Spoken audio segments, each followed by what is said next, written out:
Mais le grand frère qui est en cinquième en privé veut quitter l'école car trop de stress pour lui. Nous pensons surtout qu'il est du vrai, mais de l'envie de faire comme ses sœurs. Il a bien raison, c'est qu'il est très futé.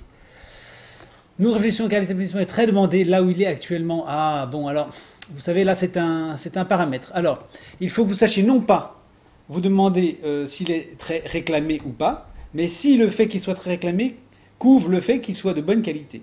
S'il est vraiment de bonne qualité, alors la question peut se poser. Mais il faut vraiment regarder ça. Il y a des endroits qui sont très réclamés, vous savez, comme le Panthéon, par exemple, c'est très réclamé. Simplement, on y trouve un certain nombre de gangsters et de criminels. Moi, c'est pas l'endroit que je fréquenterai prioritairement.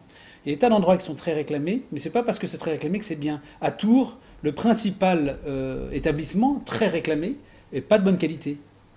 Donc il y a des réputations usurpées. C'est à vous de savoir si c'est vraiment de qualité ou pas. Par ailleurs, vous savez qu'avec l'école à la maison, vous ferez de toute façon mieux, avec un petit peu d'effort, que le meilleur des établissements. À condition, bien sûr, de travailler un minimum. Mais vous ferez mieux. Vous ferez mieux, c'est certain. C'est pas difficile. Avec l'école à la maison, en travaillant un petit peu, on est dans l'excellence. Si l'enfant travaille, évidemment. On est dans l'excellence. Et puis par ailleurs, on évite toutes sortes de choses qui font que, en fait, de soi-disant normalité ou de qualité des écoles, en fait, avec tous les inconvénients que ça peut avoir sur l'enfant, sur son psychisme en particulier, en fait, on est en deçà de ce que nous appelons la normalité. C'est-à-dire que, bon, c'est peut-être un peu confus ce que je dis, mais je veux dire par là que souvent on dit tel établissement est d'une bonne qualité, en fait, il est en deçà de ce qu'il devrait être normalement. Si on regarde vraiment les choses et qu'on analyse vraiment les choses. Oui, il y a un ou deux profs qui sont bons, les matières c'est pas mal, il y a des belles installations, l'encadrement est sympa, etc. Oui, mais à côté de ça, vous avez un certain nombre de choses qui nuisent à l'enfant et dont on ne tient pas toujours suffisamment compte. Nous souhaitons savoir si vous connaissez un pays où nous sommes libres en ce qui concerne l'instruction à la maison. Ben, le monde entier, cher ami. Le monde entier.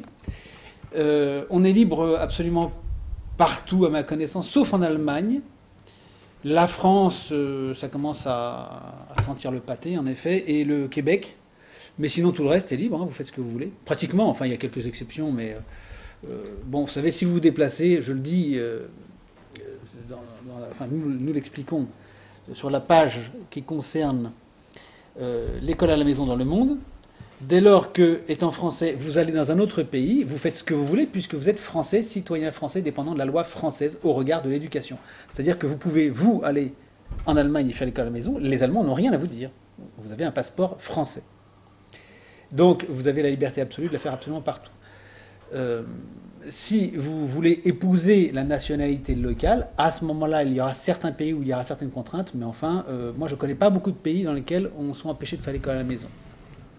Que ce soit l'Australie, que ce soit l'Indonésie, que ce soit le Japon, que ce soit la Russie, que ce soit même la Chine, peut-être pas. En effet, la Chine, je pense que pour un autochtone chinois, je pense que ça va être compliqué.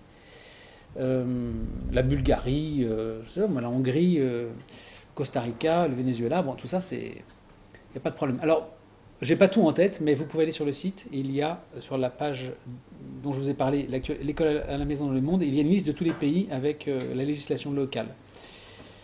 Mais dans l'ensemble, je le répète, étant donné que vous êtes français, si vous partez à l'étranger ou que vous alliez, vous êtes en pleine liberté de le faire. Et en plus, vous n'avez aucun contrôle, aucun compte-rendu à faire, aucune communication à faire à qui que ce soit, en fait. Voilà. Nous, quand nous voyageons avec nos enfants, on ne dit absolument à personne qu'on fait l'école à la maison, ça ne regarde personne, si ce n'est à des amis que nous rencontrons, évidemment, mais on ne va pas dire ça ni à l'ambassade, ni aux autorités locales, ça ne regarde pas, il n'y a pas de problème. En ce qui concerne le contrôle, toujours pas de nouvelles, peut-être passerons-nous au travers cette année, c'est fort possible. Comment faudra-t-il déclarer en septembre? En septembre ou avant ou après? Pourquoi septembre? Septembre, ce n'est pas une date officielle. Vous déclarez comme l'année précédente, ou vous oubliez de déclarer. C'est peut-être bien aussi de se faire oublier, c'est ce que nous disons régulièrement. Voilà, à très bientôt chers amis, au revoir.